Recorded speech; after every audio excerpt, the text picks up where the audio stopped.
21 अध्याय 21 वापसी और व्यापार आदेश। हे भगवान, जमीन पर गिरना कितना अच्छा लगता है। अगले ही पल उसकी नजर अनजाने में बगल में पड़ी लाश पर पड़ी और फिर उल्टी के दौरे के बाद लियू जियांगताओ ने 3 दिन पहले खाया हुआ अपना नाश्ता लगभग उगल दिया। ये बहुत असुविधाजनक है। लगभग 10 मिनट तक उल्टी करने के बाद लियू जियांगताओ अंततः कमजोर होकर खड़ा हुआ और अपने आसपास की चीजों की ओर हाथ हिलाया। रिसाइकलिंग, चारों लोगों के कपड़े रिसाइकिल करो, उनके निजी सामान रिसाइकिल करो, मेरे लिए एक मोटरसाइकिल छोड़ दो और बाकी सब रिसाइकिल करो। पिस्तौल, गोलियां वगैरह रख लो और बाकी सब रिसाइकिल करो जो रिसाइकिल हो सकता है। डिंग डिंग, बधाई हो मेजबान, आपने बड़ी संख्या में वस्तुओं को सफलतापूर्वक पुनर्चक्रित किया है और 7000 सोने के सिक्के प्राप्त किए हैं। हे भगवान, मैंने इतनी मेहनत की, लगभग अपनी जान जोखिम में डाल दी और केवल 7000 सोने के सिक्के ही मिले। ये बहुत बड़ा नुकसान था, पैसे की पूरी बर्बादी। मुझे अगली बार ऐसा जोखिम बिल्कुल नहीं उठाना चाहिए। अपने हाथ में 5 पिस्तौलें देखकर लियू जियांगताओ ने एक पल सोचा और पूछा, सिस्टम, जब मैं जाऊं तो क्या मैं ये पिस्तौलें या कुछ और अपने साथ ले जा सकता हूं? बीप बीप, जब मेजबान चला जाता है तो लाई गई वस्तुओं और मेजबान के अलावा अन्य सभी वस्तुएं वास्तविक दुनिया में प्रवेश नहीं कर सकती। खैर, इन हैंडगनों को निश्चित रूप से वास्तविक दुनिया में नहीं लाया जा सकता।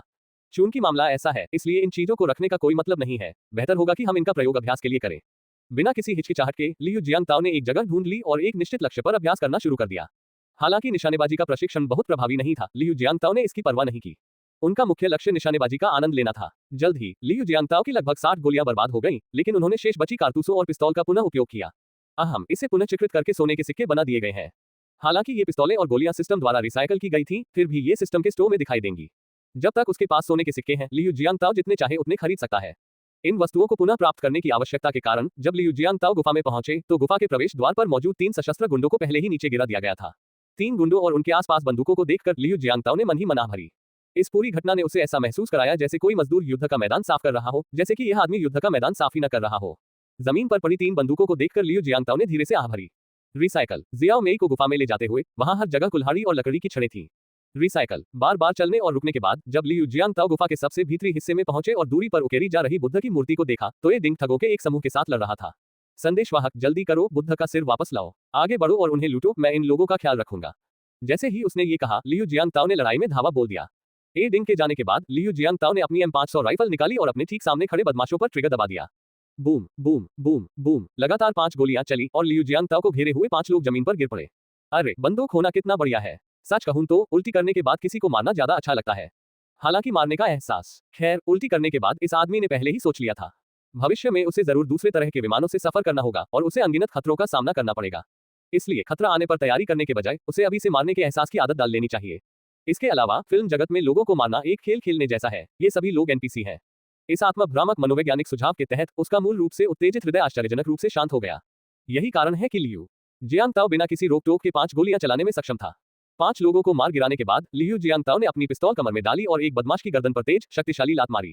क्लिक, मारा गया गुंडा धड़ाम से जमीन पर गिर पड़ा। वह पहले से ही बेजान था। ये देखकर आखिरी 2 गुंडे भागने लगे, लेकिन लियू जियांगताओ ने उनमें से प्रत्येक के सिर के पीछे मुक्का मारा। प्रहार प्रहार, दोनों जमीन पर गिर पड़े। कौन जानता है कि वे जीवित थे या मर गए। जाओ, उन्हें मार डालो। ये देखकर नकली आवाज घबरा गई, लेकिन चाहे वह कितनी भी बेचैनी में हो या कितनी भी जोर से चिल्लाए, किसी को तो उसकी बात सुननी ही थी। मुख्य बात तो ये थी कि वहां कोई तो होना ही था। इस समय नकली आवाज का केवल एक गुर्गा ही बचा था। शामिंग, ये देखकर लियू जियांगताओ को अब कोई जल्दी नहीं रही। उसने बेशर्मी से अपनी पिस्तौल निकाली, उसमें गोलियां भरी, अहानलाई के पास गया, उसे पिस्तौल थमा दी और कहा, अगर कुछ अप्रत्याशित नहीं हुआ तो इस नकली आवाज से तुम कुछ ही मिनटों में मर जाओगे। अगर तुम कुछ ही मिनटों में नहीं मरना चाहते तो उसे अभी मार डालो। सीने में ट्रिगर दबा दो और सब कुछ पूरी तरह से खत्म हो जाएगा। हाँ, अहानलाई हक्का बक्का रह गया। उसके हाथ में M500 था और उसे समझ नहीं आ रहा था कि वह क्या कहे। किसी को मारना ऐसा काम था जिसे करने की अहानलाई में सचमुच हिम्मत नहीं थी, लेकिन अगर वह किसी को नहीं मारता तो वह कुछ ही मिनटों में मर जाता। किसी के अपने जीवन की तुलना में नकली आवाज वाले व्यक्ति का जीवन कुछ भी नहीं है। इसलिए एक क्षण के लिए हिचकिचाने के बाद अहानलाई ने अपने दांत पीसते हुए नकली आवाज के पास गया और जब दूसरा संघर्ष कर रहा था, अहानलाई ने नकली आवाज की छाती पर जोर से ट्रिगर खींच दिया। बूम, एक बहरा कर देने वाले धमाके के साथ नकली आवाज का सिर चकनाचूर हो गया। ये सही है, ये सिर है। ये देखकर लियू जियांगताओ का तनावग्रस्त और आत्म जागरूक दिल आखिरकार शांत हो गया। तो मैं अकेला नहीं हूं जो बंदूक चलाने में बुरा हूं। बेशक गोली की आवाज के साथ हड्डियों के टूटने की हल्की सी आवाज भी थी। क्लिक, ओह, और इसके साथ ही एगोनी की दर्द भरी चीखें भी आईं। क्योंकि अभी जब इस आदमी ने बंदूक चलाई तो पिस्तौल की टक्कर से उसका हाथ टूट गया। नकली आवाज के चले जाने से शामिंग की लड़ने की इच्छा खत्म हो गई। एक उपयुक्त अवसर पाकर वह मुड़ा और बाहर भाग गया। शामिंग को भागते देख ए डिंग का ध्यान भी लियू जियांगताओ के हाथ में बुद्ध के सिर पर केंद्रित था और उसका शामिंग का पीछा करने का कोई इरादा नहीं था। लेकिन लियू जियांगताओ शामिंग को इतनी आसानी से कैसे छोड़ सकता था? नहीं, सटीक रूप से कहा जाए तो वे इतनी आसानी से उन चीजों को कैसे छोड़ सकते थे जो शामिंग द्वारा नष्ट की जाने वाली थी।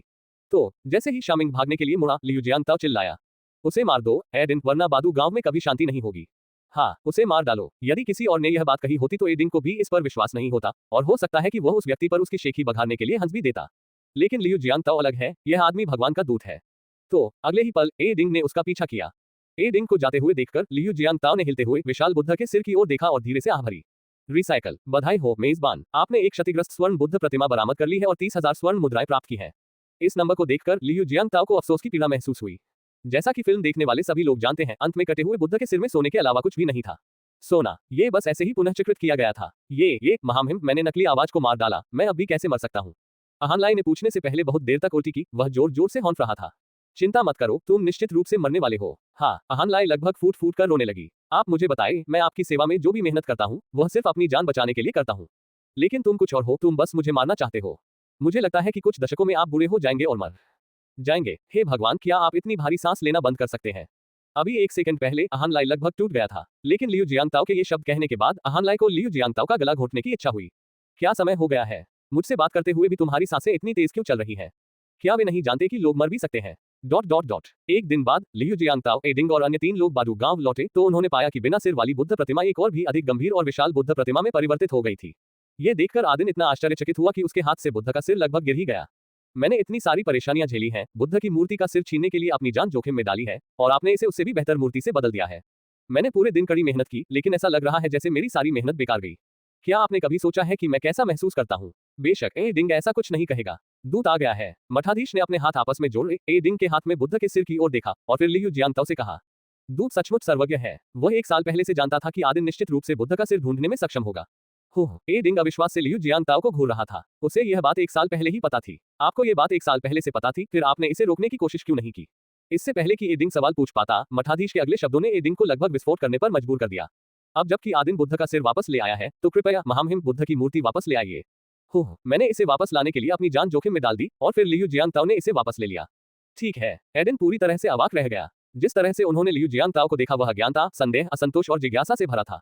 उस तरह का नजारा न केवल दूसरों ने इससे पहले कभी नहीं देखा था, बल्कि लियू जियांगताओ ने भी इससे पहले कभी नहीं देखा था। कुछ दिनों बाद बुद्ध के 24वें जन्मदिन समारोह के बाद लियू जियांगताओ ने ग्रामीणों के एक समूह के सामने सीधे बुद्ध की मूर्ति को पुनः प्राप्त किया। डिंग डिंग, बधाई हो मेजबान, मिशन पूरा हुआ, बुद्ध प्रतिमा पुनः प्राप्त। एक वैकल्पिक आयाम शुरुआती खोलकर मेजबान को पुरस्कृत करें। प्राथमिक अतिरिक्त आयामी स्थान, मेजबान ने 1 घन मीटर का स्थान बनाया है जो निर्जीव वस्तुओं को रखने में सक्षम है। 1 घन मीटर, एक अलग आयाम, लंबाई, चौड़ाई और ऊंचाई में 1 मीटर। यद्यपि यह कोई बड़ी बात नहीं है, फिर भी यह कुछ न होने से तो बेहतर ही है। और हाँ, यह तो सिर्फ बुनियादी स्तर है। अगर बुनियादी स्तर है तो मध्यवर्ती और उन्नत स्तर भी तो होंगे। बीप बीप, मेजबान इस विमान में 3 दिन और रह सकता है। 3 दिन बाद आपको वापस लौटने के लिए मजबूर किया जाएगा, या आप 3 दिन के भीतर स्वेच्छा से वापस लौटने का विकल्प चुन सकते हैं। वह तो कमाल है। ओह ठीक है सिस्टम, मैं पूछना भूल गया, अब जब मेरे पास एक वैकल्पिक आयाम है तो क्या इसके माध्यम से चीजों को वापस लाना संभव है? अध्याय 22, वापसी और स्नो वाइट। डिंग डिंग, ये काम करता है। ठीक है, अगर मुझे पता होता कि इसका अंजाम ऐसा होगा तो मैं उन पिस्तौलों को वापस नहीं लेता। हालांकि ये बुरा नहीं है। M500 अभी तक बरामद नहीं हुई है, लेकिन केवल 3 गोलियां बची हैं।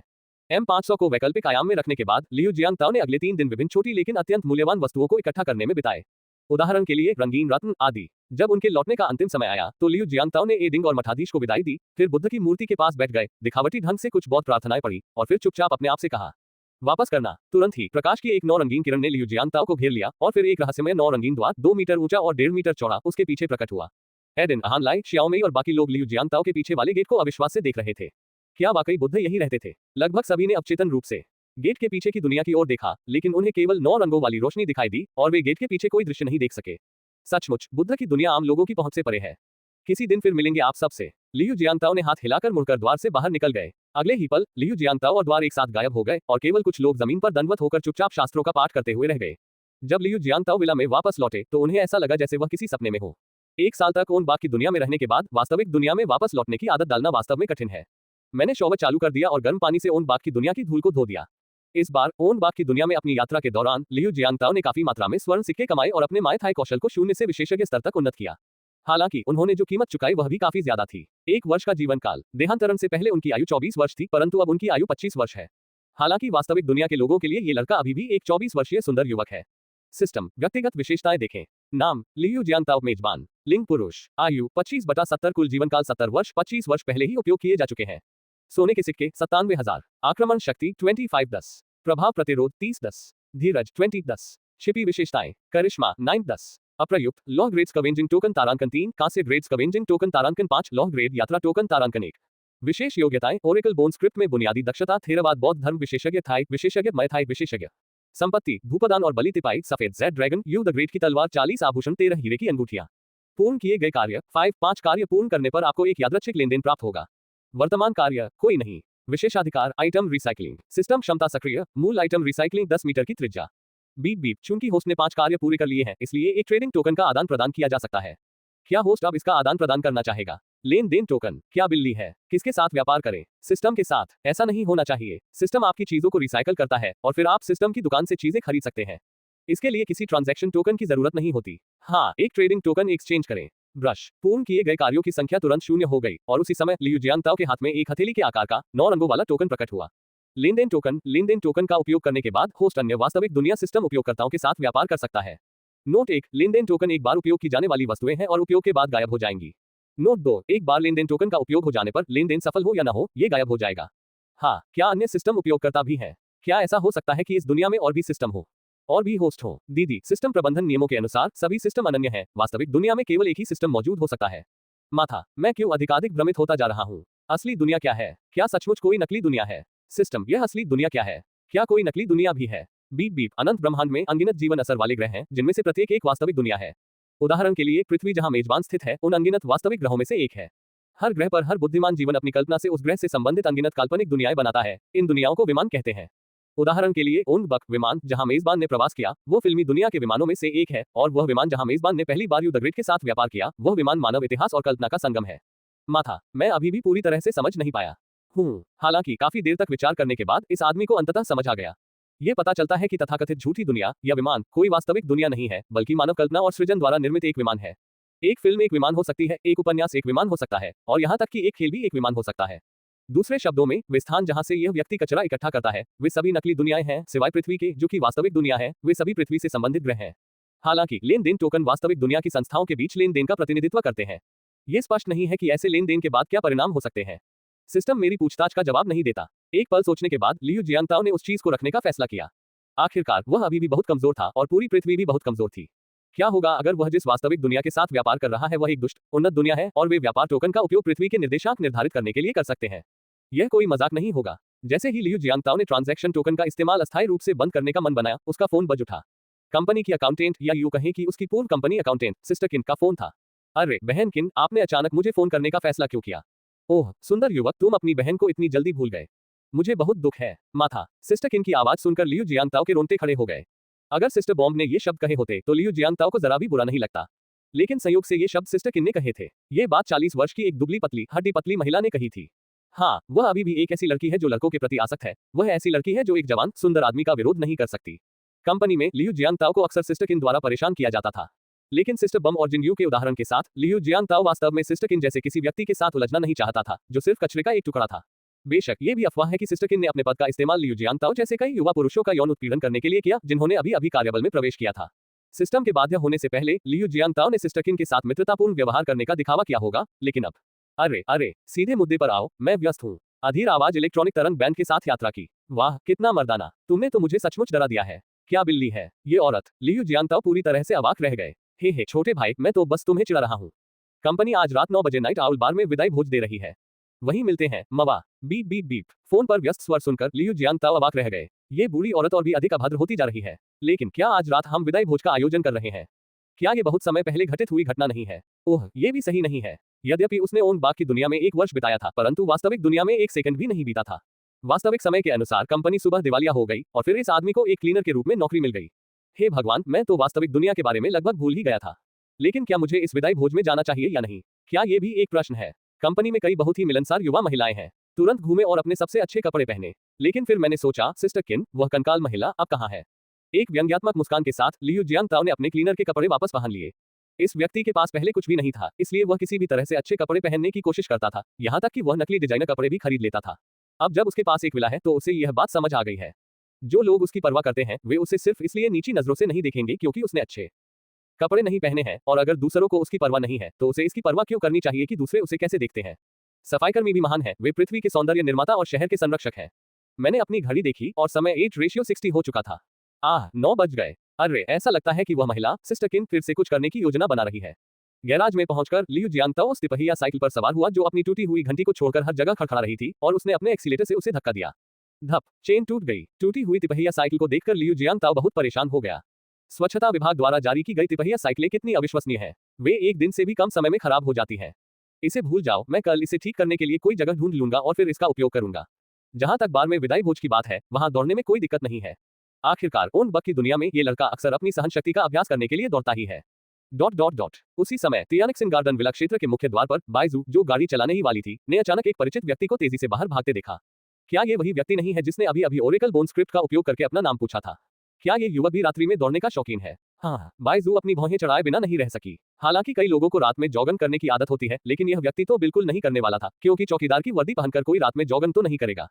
क्या कुछ जरूरी है? ओह ठीक है, ये कुछ जरूरी काम होगा। यदि ऐसा है तो मैं उसे वहां ले जा सकता हूं और निश्चित रूप से मैं उसे जान भी सकता हूं और ओरेकल बोन स्क्रिप्ट में पूछे गए प्रश्न का उत्तर भी दे सकता हूं। आपका नाम? वह अब जवाब दे सकती है। ये सोचकर बाइजू ने जल्दी से अपना लाइव स्ट्रीम चालू किया, अपना फोन सेट किया और फिर शांति से कार से बाहर निकली। तभी लियू जियांगताओ भी बाइजू की कार की ओर दौड़ा। स्पोर्ट्स कार से बाहर निकलती हुई बेहद खूबसूरत महिला को देखकर लियू जियांगताओ ने मन ही मन भरी, विला क्षेत्र में बहुत सारी खूबसूरत महिलाएं हैं। ये खूबसूरत औरत जानी पहचानी लग रही है। क्या मैंने इसे पहले देखा है? हाय सुंदर, मेरा नाम बाइजू है। अध्याय 23 स्थायी भाषी सफाई कर्मी। हो, लियू जियांगताओ अवचेतन रूप से रुक गया। बाइजू की थोड़ी तीखी आवाज सुनी, पलकें झपकाई और अपना परिचय दिया। क्या आजकल सभी युवा महिलाएं इतनी सक्रिय हैं? यद्यपि उसकी आवाज थोड़ी कठोर और अप्रिय थी, फिर भी वह वास्तव में काफी सुंदर थी, बॉम्ब गर्ल के बराबर। चूंकि यह लड़की बहुत सुंदर है, इसलिए उसे जानने में कोई हर्ज नहीं है। क्या होगा अगर कुछ गुलाबी थीम वाली कहानियां बने? अरे, ये सोचते हुए लियू जियांगताओ ने आदतन अपने हाथ जोड़े और अचानक बोल पड़े। सवास्टिका एट तारांकन, माफ कीजिए सुंदर महिला, क्या मैं आपके लिए कुछ कर सकता हूँ? कृपया मुझे थाई भाषा न जानने और अस्पष्ट भाषा का प्रयोग करने के लिए क्षमा करें। हाँ, वह तो ओरेकल बोन स्क्रिप्ट थी और अब एक थाई वाक्यांश सामने आ गया है। इन दिनों सफाई कर्मचारी स्वर्ग की भी अवहेलना करने जा रहे हैं। इस बीच जो दर्शक अभी तक लाइव स्ट्रीम से बाहर नहीं निकले थे, उन्होंने भी इस अद्भुत दृश्य को देखा। एक सुंदर लड़का जो इतना सुंदर था कि दिल दहल गया। वास्तव में उसके 9 आकर्षण अंकों के कारण उसने पहले ओरेकल बोन लिपि में एक वाक्य कहा और फिर थाई भाषा में एक वाक्य कहा। क्या दुनिया सचमुच इतनी तेजी से विकसित हुई है? बेशक यदि ये केवल पहले 4 शब्द होते तो बहुत से लोग समझ जाते और जान जाते कि उनका क्या अर्थ है, लेकिन बहुत कम लोग इस व्यक्ति द्वारा कहे गए अंतिम वाक्य को समझ पाते। तो स्नो व्हाइट फिर से पूरी तरह से हक्की बक्की रह गई। आप नियमों के अनुसार क्यों नहीं खेल रहे हैं? क्या तुम चीनी का एक भी शब्द नहीं बोल सकते? अगर तुम अंग्रेजी भी बोलते हो तो मैं समझ रहा हूं तुम्हारा क्या मतलब है, लेकिन थाई भाषा क्या होती है? बाइजू की घबराहट भरी अभिव्यक्ति को देखकर लियू जियांगताओ ने अचानक अपने माथे पर जोर से थप्पड़ मारा, जिससे बाइजू चौंक गई। अरे बाप रे, क्या ये सफाई करने वाला आदमी किसी प्रकार का पागल है? तुम अपने माथे पर इतनी जोर से थप्पड़ क्यों मार रहे हो? यदि इसमें हिंसा शामिल होती तो मैं इसकी कल्पना भी नहीं करना चाहता। माफ करना युवती, ओम बाइजू है ना? मैं हाल ही में थाई सीख रही हूँ और मैं इसमें थोड़ी बहक गई हूँ। माफ करना। लियू जियांगताओ ने अपने हाथ आपस में जोड़े और उन्हें धीरे से ऊपर की ओर उठाया। आधे रास्ते में मुझे एहसास हुआ कि मैं चीन में था, वास्तविक दुनिया में, और मुझे पारंपरिक थाई शिष्टाचार का उपयोग करने की आवश्यकता नहीं थी। फिर इस आदमी ने अपना हाथ अपने छोटे बालों पर रखा, उसे धीरे से सहलाया और फिर बोला, मिस बाई, क्या आपने अपना परिचय पहले इसलिए दिया था क्योंकि आपको कुछ चाहिए था? हाँ, गोरी लड़की, हम किस जमाने में जी रहे हैं? क्या तुम्हें मुझे खूबसूरत औरत या छोटी बहन नहीं कहना चाहिए? तुम किस तरह की इंसान हो, बाई लड़की? बेशक मुझे मिस बाई कहलाना ठीक है, लेकिन अगर मैं अपना असली नाम बताऊं तो इसमें क्या गलत है? क्या आपने मुझसे नहीं पूछा कि मेरा नाम क्या है? हालांकि उसे लगा कि उसके साथ अन्याय हुआ है, फिर भी बाइजू ने हल्की सी मुस्कुराहट दी। अभी 10 मिनट पहले क्या आपने मुझसे ओरेकल बोन लिपि में मेरा नाम नहीं पूछा था? शिष्टाचार के नाते मुझे आपको अपना नाम बताना ही था, और हाँ, शिष्टाचार के नाते आपको भी मुझे अपना नाम बताना होगा। नाम? क्या मैंने आपका नाम पूछा? लियू जियांगताओ पूरी तरह से अचंभित रह गया। बस अब, वैसे बाइजू के लिए तो अभी अभी की बात है, लेकिन मेरे लिए तो 1 साल बीत गया है। 1 साल बीत गया, कौन जाने इस खूबसूरत लड़के ने तुम्हारा नाम भी पूछा हो या नहीं?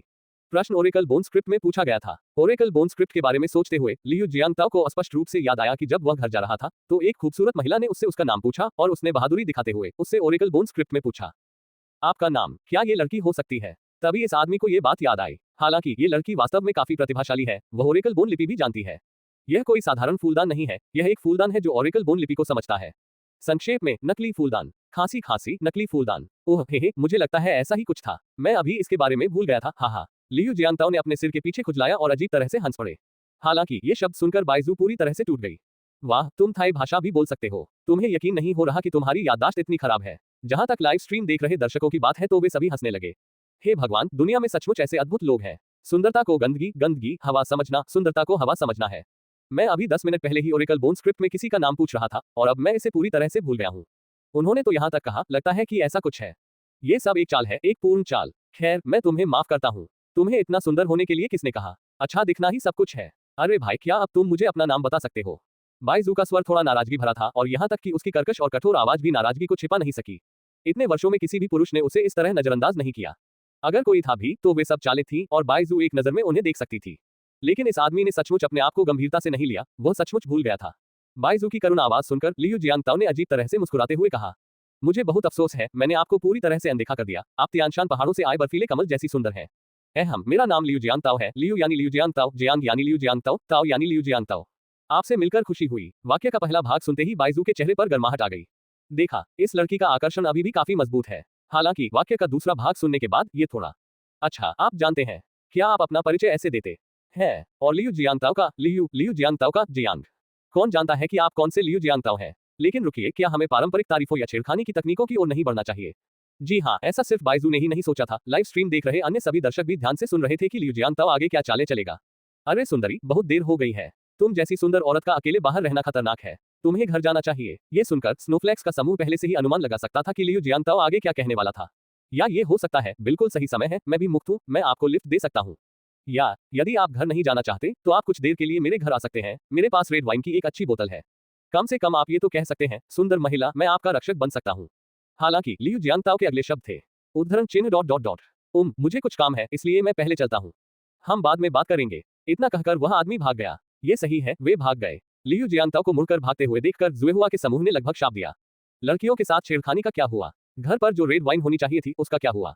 नियोजित दिनचर्या का क्या हुआ? तुम ऐसे क्यों भाग गए? क्या आप किसी तरह के रूढ़िवादी सीधे आदमी हैं? एक कट्टर एकल कुत्ता जो अपनी योग्यता के कारण एकल है। बाइजू अवाक रह गई। इस आदमी को देखकर वह चकित भी हुई और परेशान भी।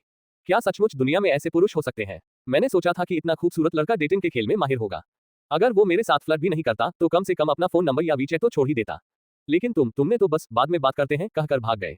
आपने कोई संपर्क जानकारी नहीं छोड़ी। क्या आप किसी भूत से बात करने की कोशिश कर रहे हैं? हालांकि ये देखते हुए कि चीजें कैसे विकसित हुई हैं, यहाँ तक कि बाइजू का गुस्सा भी लियू जियांगताओ द्वारा भड़काया गया है। तुमने कहा था कि तुम मेरे साथ खांसी इस महिला के साथ फ्लर्ट नहीं करना चाहती थी, तो क्या मैं पहल नहीं करूंगा? ये सोचकर बाइजू जल्दी से चिल्लाया, अरे सर, आप जल्दी में लग रहे हैं, क्या कोई जरूरी काम है? क्या आप चाहेंगे कि मैं आपको लिफ्ट दे दूं? बाइजू, जिसने अभी अभी ये शब्द कहे थे, ने अस्वीकार किए जाने के बाद स्थिति को सुधारने के अनगिनत तरीके सोच लिए थे। लेकिन लियू जियांगताओ बस पलटकर वापस आ गया। वास्तव में आपको बहुत बहुत धन्यवाद। जैसे ही उसने यह बात कही, वह व्यक्ति बिना किसी हिचकिचाहट के यात्री सीट पर बैठ गया। हाँ, स्नो वाइट फिर से अचंभित रह गई। यह आदमी नियमों के अनुसार क्यों नहीं खेल रहा है? बाइजू को हैरान देखकर लाइव स्ट्रीम में मौजूद लाखों दर्शक फिर से हंस पड़े। उन्होंने हमेशा दूसरों को बाइजू से घबराते देखा था, लेकिन उन्होंने कभी बाइजू को झटका खाते नहीं देखा था। हालांकि बाइजू को अचानक पूरी तरह से हतप्रभ देखना काफी मनोरंजक था। खूबसूरत महिलाओं को दूसरों को मूर्ख बनाते हुए देखने के आदी हो जाने के बाद बाइजू का अचानक प्रकट होना और पूरी तरह से हतप्रभ दिखना काफी हास्यास्पद है। मुख्य बात यह है कि इस तरह का दृश्य वास्तव में दुर्लभ है। तो इस ड्रामा को देखने के शौकीन प्रशंसकों के एक समूह ने अपने दोस्तों और परिवार को फोन करना शुरू कर दिया। सिर्फ 5 मिनट में जू के लाइव स्ट्रीम में दर्शकों की संख्या 4 लाख से बढ़कर 9 लाख से ज्यादा हो गई, यानी दोगुने से भी ज्यादा। और यह संख्या अभी भी बढ़ रही है। बेशक इस श्रोतागण में न केवल युवा पीढ़ी शामिल थी, बल्कि मध्यम आयु वर्ग के लोग और यहाँ तक कि कुछ अत्यंत पुराने ख्यालात वाले विद्वान भी शामिल थे। ये सही है, ये पुराने विद्वान ओरेकल अस्थि लिपि विशेषज्ञों का वही समूह थे जिन्हें चीनी अक्षरों में पीएचडी झांग जियांग ने लाया था। क्या ये वही अद्भुत लड़का है जिसके बारे में आप बात कर रहे थे, जो ओरेकल बोन लिपि बोल सकता है? एक भूरे बालों वाले बूढ़े विद्वान खांसी पुराने विशेषज्ञ डॉक्टरेट पर्यवेक्षक ने एक अमित स्वर में कहा। टीचर, ये वही है। 10 मिनट पहले इसने बिल्कुल वही कहा जो मैंने कहा था, शब्दशः। ठीक है, तो हम थोड़ी देर और इंतजार करेंगे। अगर वह ओरेकल बोन स्क्रिप्ट नहीं बोलता तो तुम बस इंतजार करो। हे माथा पाठ विशेषज्ञ ठंडे पसीने से लथपथ था। फिर अपनी सुरक्षा के लिए टैक्स डॉक्टर ने बुलेट टिप्पणियों के साथ स्क्रीन को स्पैम करने की अपनी यात्रा शुरू की। ओरेकल बोन स्क्रिप्ट के बारे में बात कर रहे हैं, ओरेकल बोन स्क्रिप्ट के बारे में बात कर रहे हैं। बेशक उसकी टिप्पणी बिल्कुल भी प्रदर्शित नहीं होगी, क्योंकि बाइजू की फोन स्क्रीन पहले से ही 2 बड़े करीने से व्यवस्थित बर्फ के टुकड़ों से भरी हुई थी। लड़कों के साथ छेड़खानी, ऐसा लगता है जैसे ये वायरस से संक्रमित हो गया है, पागलों की तरह ऊपर नीचे स्क्रॉल कर रहा है। लियू जियांगताओ ने आश्चर्य से उन 2 शब्दों को देखा जो फोन स्क्रीन पर स्क्रॉल करते हुए प्रतीत हो रहे थे। लड़कों के साथ छेड़खानी, क्या ये कोई नया रिलीज हुआ गाना हो सकता है? इसे भूल जाओ, मैं इसके बारे में अब और नहीं सोचना चाहता। वैसे भी मुझे इस तरह का गाना पसंद नहीं है। कार में बैठने के बाद बाइजू ने लाइव स्ट्रीम कैमरा को सामने वाले कैमरे पर स्विच किया, फिर कार शुरू की और पूछा, अरे भाई, तुम कहाँ जा रहे हो? Oh, night owl bar dot. Byju ने जो कार स्टॉप की थी वह तुरंत बंद हो गई। हाँ, रात में जागने वालों के लिए एक बार। यह आदमी बिना कपड़े बदले ही नाइट आउल बार में चला गया। अध्याय 24 अनुभवी ड्राइवर। क्या आपको शराब पीने और लड़कियों के साथ छेड़खानी करने से पहले थोड़ा सच धजकर नहीं रहना चाहिए? क्या वह किसी को बचाने जा रहा था? हाँ, यही होना चाहिए। जहां तक लाइव स्ट्रीम के सामने बैठे दर्शकों की बात है, वे एक पल के लिए रुक गए और अगले ही पल स्क्रीन पर तेजी से आ रहे 2 शब्द 5 शब्दों में बदल गए। नाइट आउल बार। ठीक है, 1 से अधिक लोग हैं जो इस नाटक को देखने का आनंद लेते हैं। वाह सुंदर, आपका फोन तो बहुत स्मार्ट है। ये तो वो भी दिखा सकता है जो मैं कह रहा हूँ। हा। लियू जियांगताओ ने अजीब तरह से मुस्कुराते हुए अपने फोन की स्क्रीन पर नजर डाली और देखा कि टिप्पणी फिर से बदल गई थी। अब 3 शब्द प्रदर्शित हो रहे थे। हा, बकवास। ये देखकर बाइजू की कार, जो उसने अभी अभी स्टार्ट की थी, फिर से रुक गई। बाइजू को लगातार 2 बार कार रोकते देख लियू जियांगताओ ने अनजाने में अपनी सीट बेल्ट कस ली। अरे बाप रे, उसने सोचा क्या मैं एक दिग्गज महिला ड्राइवर की कार में बैठ गया हूँ। अरे ये सच नहीं है जो वे कह रहे हैं, ड्राइवर एक महिला थी। हे भगवान, कंपनी दिवालिया हो गई। मुझे आश्चर्य है कि मैंने जो बीमा करवाया था क्या वह भी मान्य है। ये सोचते हुए लियू जियांगताओ ने जल्दी से अपना फोन निकाला, ऑनलाइन गए और कुछ बड़े अक्षर टाइप किए। यदि कंपनी दिवालिया हो जाती है तो क्या मेरे द्वारा भुगतान किया गया बीमा तब भी वैध रहेगा? लियू जियांगताओ को बेवजह अपना फोन निकालकर उससे छेड़छाड़ करते देख बाइजू ने उत्सुकता से उस पर नजर डाली। यह कोई चैट पेज नहीं बल्कि बाइडू का सर्च पेज था। अरे भाई, तुम क्या देख रहे हो? शायद मैं तुम्हारी मदद कर सकूं। जब लियू जियांगताओ परिणामों को ध्यान से खोज रहे थे तो उन्होंने अवचेतन रूप से कहा, ये कुछ भी नहीं है, बस ये जांचना है कि कंपनी के दिवालिया हो जाने के बाद भी बीमा वैध है या नहीं। बीमा? आप बीमा के बारे में क्यों पूछ रहे हैं? बाइजू और लाइव स्ट्रीम में मौजूद दर्शक एक पल के लिए स्तब्ध रह गए। पहले से ही एकमत टिप्पणियों की बौछार भी अचानक थम गई। तभी बाइजू का हैरान सा चेहरा स्क्रीन पर दिखाई दिया। हालांकि कुछ लोग भ्रमित थे, लेकिन इन लाखों लोगों में कुछ ऐसे भी थे जिन्होंने तुरंत प्रतिक्रिया दी और तुरंत स्क्रीन पर 3 शब्द टाइप कर दिए। हाँ हाँ हाँ। फिर एक एक करके जिन बर्फ के टुकड़ों को यह एहसास हुआ कि क्या हो रहा है, उन्होंने स्क्रीन पर अपनी यात्रा जारी रखी। हाँ हाँ हाँ हाँ हाँ हाँ से भरी स्क्रीन को देखकर बाइजू को अंततः एहसास हुआ, आपने अभी कहा था कि मेरी कार में सवारी करना खतरनाक है ना? उन्होंने ये भी पूछा कि क्या कंपनी के दिवालिया हो जाने के बाद भी बीमा वैध रहेगा? यदि मैं न होता, मेरा मतलब है मैंने अभी तक पर्याप्त जीवन नहीं जिया है, तो मैं तुम्हें अपने साथ नीचे खींच लेता और तुम्हारा सिर ईंट की दीवार से टकरा देता। बेशक लियू जियांगताओ को बोलने के तुरंत बाद अपनी गलती का एहसास हुआ, एक अजीब हंसी दी और समझाने में बहुत शर्मिंदा थे। किसी ने दयापूर्वक मुझे घर छोड़ने की पेशकश की, लेकिन अगर मैं होता तो उसे बहुत पहले ही नीचे गिरा चुका होता। अरे यार, यह मेरी कार है, इसे ले जाओ या छोड़ दो। हालांकि लियू जियांगताओ जल्द ही अपने फोन स्क्रीन पर दिखाई देने वाली बुलेट टिप्पणियों की ओर आकर्षित हो गए। वाह, आपका फोन वाकई बहुत उन्नत है। ये तो सवालों के जवाब भी तुरंत दे सकता है। क्या ये प्रसिद्ध आईची फोन हो सकता है? फिर टिप्पणियां भी बन गईं। मेरा प्रिय मित्र, खैर इतनी सारी बर्फ देखकर मैं पूरी तरह से अवाक हूँ। मैंने पहले कभी इन बर्फ के टुकड़ों को इतना सक्रिय नहीं देखा था। आज क्या हो रहा है? क्या मैं बीमार हूँ या ये संसार बीमार है? वे सब इतने क्यों हैं? तुम्हें पता है। बहरहाल बाइजू तो एक बहुत ही सुसंस्कृत और सुंदर युवती थी। उसने गहरी सांस ली और शांति से बोलने की कोशिश की। चिंता मत करो दोस्त, मैं एक अनुभवी ड्राइवर हूँ। माथा, यह इतना अजीब क्यों लग रहा है? बाइजू, जो रुक गई थी, ने अवचेतन रूप से स्क्रीन पर नजर डाली, केवल ये देखने के लिए कि स्क्रीन पूरी तरह से बदल गई थी। अनुभवी ड्राइवर, धतेरी की। बाइजू पूरी तरह से अवाक थी। उसी समय लियू जियांगताओ ने एकदम सही समय पर एक टिप्पणी की। अरे अनुभवी ड्राइवर, चलो चलें। क्या यह एक अनुभवी ड्राइवर है? ये सुनकर बाइजू को बुरा लगा। जब उसने अपने फोन की स्क्रीन पर नजर डाली तो उसने देखा कि कमेंट बदल गए थे। चलो चलें, अनुभवी ड्राइवर। क्रेक, ब्रेक की तेज आवाज के साथ कार जो अभी अभी स्टार्ट हुई थी फिर से रुक गई। उस क्षण दोनों ने अनायास ही एक दूसरे को देखा और चुपचाप एक दूसरे को हार्दिक आशीर्वाद दिया। धिक्कार है। अरे सुंदरी, मैं गाड़ी चलाऊं तो कैसा रहेगा? मैं बहुत अच्छा ड्राइवर हूँ। ये सही है, यह आदमी ओन बाग की दुनिया में ड्राइविंग में बहुत अच्छा है। उसने 3 कारों को बर्बाद कर दिया। कोई जरूरत नहीं, आप मेरे फोन के साथ खेलना जारी रख सकते हैं। बाइजू बहुत निराश हो गई। उसकी जिंदगी भर की प्रतिष्ठा इस आदमी ने इतने कम समय में पूरी तरह बर्बाद कर दी थी। परी जैसी छवि पूरी तरह से ध्वस्त हो गई है। भविष्य में उसके व्यक्तित्व को अनुभवी ड्राइवर कैसे कहा जाएगा, इस बारे में सोचते ही बाइजू को लियू जियांगताओ को पीटने की इच्छा हुई। अंततः कार धीरे धीरे पुनः चलने लगी। जैसे ही बाइजू गाड़ी चला रही थी, उसने चुपचाप खुद को चेतावनी दी, लियू जियांगताओ से कभी बात मत करना, लियू जियांगताओ से कभी बात मत करना। लेकिन अगर वह लियू जियांगताओ से बात नहीं करती है तो क्या इसका मतलब यह है कि लियू जियांगताओ भी बात करना बंद कर देगा? वह कैसे संभव है? अरे फोन, क्या तुम एक स्मार्टफोन भी हो? फिर टिप्पणी अनुभाग 2 स्क्रॉलिंग शब्दों में बदल गया। बुद्धिमान, वाह, यह अविश्वसनीय रूप से बुद्धिमानी है। लियू जियांगताओ उत्साहित थे। तो आप क्या कर सकते हैं? लड़कियों के साथ छेड़खानी, लड़कियों के साथ छेड़खानी। कितना अच्छा होता अगर मेरा सिस्टम लड़कियों के साथ फ्लर्ट करने का सिस्टम होता। मेरी अपनी कचरा पुनर्चक्रण प्रणाली के विपरीत, जो स्वयं को कार्य सौंपने के अलावा कचरा एकत्र करने के लिए समय भी भेजती है। बिल्कुल भी कोई रोमांस नहीं। ये सोचते हुए अचानक उसके दिमाग में एक विचार आया और वो बाइजू की ओर मुड़ा और कुछ बोला। अरे सुंदरी, क्या आपका फोन उन सिस्टम आधारित उपन्यासों के महान सिस्टम में से एक है? पौराणिक प्रणाली। क्या यह आदमी सचमुच इतना बचकाना है? गहरी सांस ले और इस आदमी को नजरअंदाज करें। यह आदमी पागल है। चुपके से खुद को सम्मोहित करते हुए बाइजू ने अपनी आंखें उसके सामने जो कुछ था उस पर टिकाए रखी। तभी सबसे अनुचित समय पर लियू जियांगताओ की कष्टप्रद आवाज फिर से गूंजी। ओह, आप लड़कों के साथ भी फ्लर्ट कर सकती हैं। हाँ हाँ हाँ, सुंदर महिला, आपको आज मेरे साथ फ्लर्ट करने के लिए आपके फोन सिस्टम से कोई मिशन नहीं मिला है ना? चीख। मैंने जोर से ब्रेक लगाए और कार चौथी बार रुक गई। एक मोबाइल फोन ऑपरेटिंग सिस्टम, तुम कुत्ते के बच्चे। अभी भी तुम्हारे साथ फ्लर्ट कर रहा हूँ। मैं अभी तुम्हें काट डालना चाहता हूँ। जब लियू जियांगताओ को सीट बेल्ट से वापस अपनी सीट पर बैठने में मदद मिली तो उन्होंने कमजोरी से कहा, अरे सुंदरी, क्या हम एक सौदा कर सकते हैं? मैं सचमुच एक अच्छा ड्राइवर हूँ। मैं निश्चित रूप से गाड़ी नहीं रोकूंगा और मैं निश्चित रूप से 4 बार गाड़ी नहीं रोकूंगा। धत्तेरी की। बाइजू का मूल रूप से गोरा चेहरा पूरी तरह से काला हो गया था। जैसे ही बाइजू कुछ कहने वाली थी, उसने अपने फोन की स्क्रीन पर नजर घुमाई और देखा कि स्क्रीन पर टिप्पणियां बदल गई थी। 4 बार बंद करें। बकवास। इस समय बाइजू को पहली बार महसूस हुआ कि इतने सारे सक्रिय रूप से परस्पर क्रिया करने वाले हिमकण अच्छी बात नहीं हो सकती है। ठीक है, गाड़ी चलाओ। बाइजू एक उदास भाव के साथ ड्राइवर की सीट से उतरी, लियू जियांगताओ को बाहर निकाला और खुद यात्री सीट पर बैठ गई। अपनी तेजी से बढ़ती छाती को शांत करने की कोशिश कर रही थी। मुझे गाड़ी चलाने दो, सुंदर महिला। मुझे आपको ये बताने में कोई डर नहीं है। हालांकि मैं केवल 1 साल से गाड़ी चला रहा हूं और मैंने पहले 6 महीनों में 3 कारों को क्षतिग्रस्त कर दिया है। पिछले 6 महीनों में मुझे एक भी खरोंच या दुर्घटना नहीं हुई है। चिंता मत करो। हो 1 साल तक गाड़ी चलाना और सिर्फ 6 महीने में कुल 3 कारें चलाना। सौभाग्य से ये वर्ष की पहली छमाही में ही हुआ, दूसरी छमाही में कोई दुर्घटना नहीं हुई, इसलिए मुझे लगता है कि मैंने कौशल में महारत हासिल कर ली है। मुझे उम्मीद नहीं थी कि आपके ड्राइविंग कौशल में इतनी जल्दी सुधार आएगा।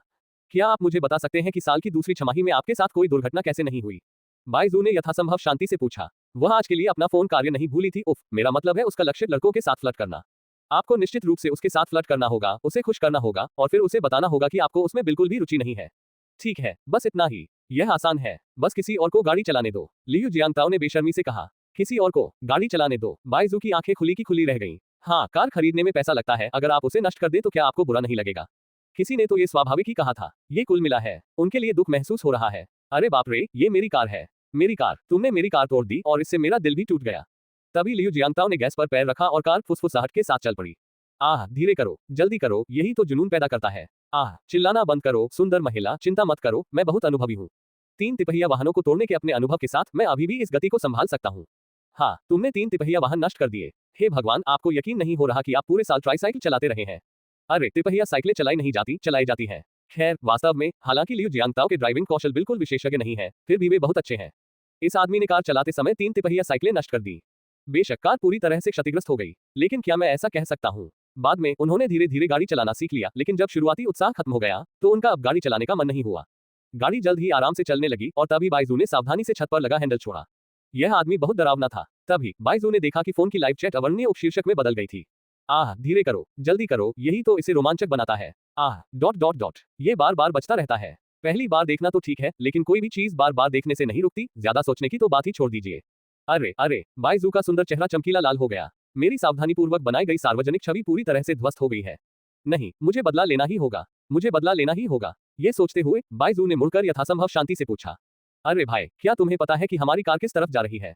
कौन सी दिशा? लियू जियांगताओ ने सोचा, पर सच में समझ नहीं आया। किसने कहा इस आदमी को दिशा निर्देश इतने कमजोर है? दिशा निर्देशों को लेकर तो वह पूरी तरह से विकलांग है। मुझे नहीं पता कि किस ओर जाऊं। हाँ, बाइजू की मुस्कान उसके चेहरे पर लगभग जम गई। जहां तक लाइव स्ट्रीम देख रहे 1.2 मिलियन दर्शकों की बात है, तो वे लगभग हंसने ही लगे, लेकिन लगभग सभी ने खुद को रोक लिया।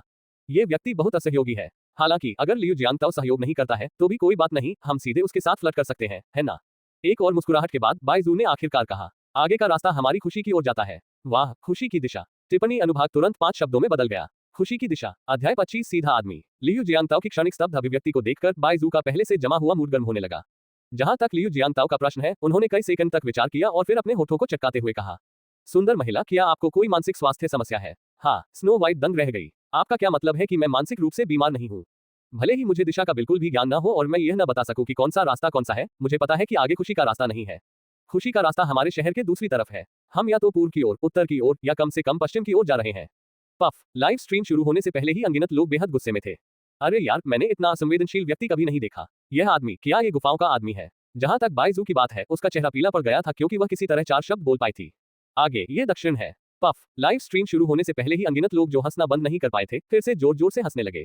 दिशा बोध की इतनी खराब स्थिति सचमुच अविश्वसनीय है। तब से इंटरनेट पर एक नया मुहावरा सामने आया। एक प्रकार का व्यक्ति होता है जो दिशा निर्देशों के मामले में बहुत खराब होता है, और वह है लियू जियांगताओ। ओह, दक्षिण, ठीक है, भले ही आगे दक्षिण हो, ये निश्चित रूप से हैप्पीनेस रोड नहीं है। अंत में लियू जियांगताओ ने दृढ़ता से कहा। बाइजू इस आदमी से बात करके पूरी तरह से तंग आ गई। उसने कार की खिड़की नीचे की और बाहर देखने के लिए मुड़ी।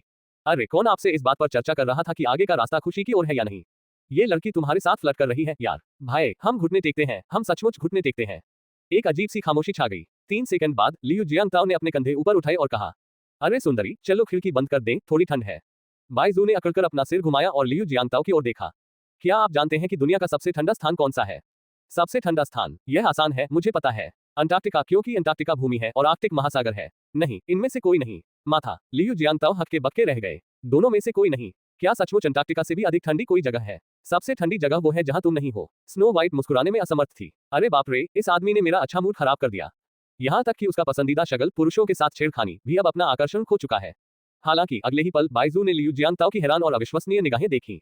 ये सही है, यह अविश्वास के साथ साथ आश्चर्य का भाव था। बाइजू ने पहले कभी ऐसी नजर नहीं देखी थी। क्या यहाँ कुछ छिपा है? ये सोचते ही बाइजू की गपशप करने वाली आत्मा में हलचल मचने लगी। सुंदर महिला, आपको कैसे पता चला कि मेरा बचपन का सपना सूर्य बनना था? हाँ, सूरज। क्या बिल्ली है? जानते हो क्या, बहुत सुंदर। जब मैं छोटी थी, मेरा सबसे बड़ा सपना सूरज बनना था, इसलिए हर कोई मेरे इर्द गिर्द घूमता और मुझे खुश करने की कोशिश करता, और फिर मैं उन्हें धूप देती। अगर कोई मुझे धमकाने या दुखी करने की हिम्मत करता, तो मैं उदास चेहरे के साथ छिप जाती और उन लोगों को बेवकूफ बना देती जो मुझे धमकाते थे। वाह। माथा। बाइजू को अंततः यकीन हो गया, यह आदमी पूरी तरह से पागल है। पूरा लाइव स्ट्रीम खुशी से भरा था, लेकिन बाइजू एकमात्र ऐसी थी जो हंस नहीं सकी, क्योंकि वह इसमें शामिल व्यक्ति थी। लेकिन लियू जियांगताओ जैसे जैसे बात करता गया, उसका उत्साह बढ़ता गया, और जितना ज्यादा वह उत्साहित होता गया, उतनी ही तेजी से वह गाड़ी चलाता गया। एक समय तो ऐसा आया कि वह लगभग सड़क किनारे पेड़ों के झुरमुट में जा घुसा। चीख! मैंने जोर से ब्रेक लगाए और कार 5वीं बार रुक गई। हम सुंदर महिला, क्या आप मुझ पर विश्वास करेगी यदि मैं कहूं कि यह एक दुर्घटना थी? बाइजू ने अपना चेहरा गंभीर करते हुए अपनी सीट बेल्ट उतारी और ड्राइवर की सीट पर पहुंची और दरवाजा खोल दिया। जहां तक लियू जियांगताओ का सवाल है, उन्होंने बहुत सहयोगात्मक ढंग से अपनी सीट बेल्ट खोली, चालक की सीट से यात्री की सीट तक दौड़े, बैठ गए और अपनी सीट बेल्ट बांध ली। ड्राइवर की सीट पर बाइजू की अप्रिय अभिव्यक्ति देखकर लियू जियांगताओ को और भी शर्मिंदगी महसूस हुई। सुंदर महिला, ये वास्तव में एक दुर्घटना है। दुर्घटना मेरी गांड। जिस समय बाइजू इतनी गुस्से में थी कि वह लियू जियांगताओ का गला घोंटना चाहती थी, लाइव स्ट्रीमिंग प्लेटफॉर्म के आधिकारिक बैक एंड कर्मचारी दूर एक अज्ञात स्थान पर उत्साह से चिल्ला रहे थे। इस प्लेटफॉर्म के बनने के बाद से 3 सालों में एक ही लाइव स्ट्रीम रूम में एक ही समय में सक्रिय दर्शकों की सबसे ज्यादा संख्या सिर्फ 12 लाख थी, जो बाइजू की लोकप्रियता के चरम पर होने के दौरान तय की गई थी। हालांकि बाइजू को आवाज संबंधी समस्या होने के कारण ये संख्या फिर कभी नहीं देखी गई। 1.2 मिलियन की बात तो भूल ही जाए, एक भी लाइव स्ट्रीम ऐसी नहीं है जो 1 मिलियन का आंकड़ा पार कर पाए हो। लेकिन आज ही मात्र 10 मिनट पहले एक अन्य लाइव स्ट्रीम ने 10 लाख व्यूज का आंकड़ा पार कर लिया और 10 मिनट बाद यह संख्या 2 लाख तक पहुंच गई। बैक एंड मैनेजर ने तुरंत निरीक्षण के लिए डेटा प्राप्त किया और उन्हें आश्चर्य हुआ कि यह बाइजू की लाइव स्ट्रीम थी। क्या बाइजू की आवाज ठीक हो गई है? पुष्टि का समय मिलने से पहले ही सुपरवाइजर ने स्टेशन मैनेजर झांग चाओ को फोन कर दिया। स्टेशन मैनेजर इतना उत्साहित था कि वह सीधे बाइजू के लाइव स्ट्रीम में चला गया, उसे शर्मिंदा होते देखने के लिए उत्सुक। झांग चाओ, जो अभी भी आनंद ले रहे थे, को पता नहीं था कि मंच पर दूसरे सबसे लोकप्रिय स्ट्रीमर झांग पिंग उदास भाव के साथ बाहर चले गए थे। कुछ ही मिनटों बाद कई हटे कट्टे आदमी बिलियर्ड हॉल से निकले, एक वैन में सवार होकर, जिसका कैमरा ढका हुआ था, अंधेरे में गायब हो गए। बेशक ये सब अंधेरे में हुआ। लियू जियांगताओ और बाइजू, जो उजाले में थे, उन्हें इस बारे में कुछ भी पता नहीं था, क्योंकि बाइजू लियू जियांगताओ को उसके स्मार्टफोन से बहस करते हुए देख रही थी। ये निश्चित रूप से एक विधवा है, इसमें कोई संदेह नहीं है। मोबाइल फोन बुलेट टिप्पणियां गलत, बिल्कुल सही। अगर पति मर जाए तो उसे विधवा के अलावा और क्या कहा जाएगा? ...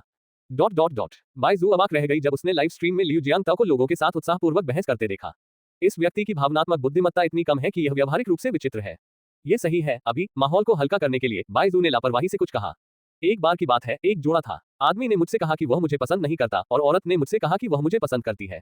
एक दिन वह आदमी मर गया, तो जो पीछे रह गया उसका क्या नाम था? तभी किसी स्वयंभू विद्वान ने बहुत सोच विचार के बाद अचानक ये 2 शब्द कहे, विधवा। फिर टिप्पणियों में 2 शब्द उभरे, गलत। फिर लियू जियांगताओ ने तथ्य और तर्क प्रस्तुत करना शुरू कर दिया, ये साबित करने की कोशिश की कि शेष महिला को विधवा कहा जाता था।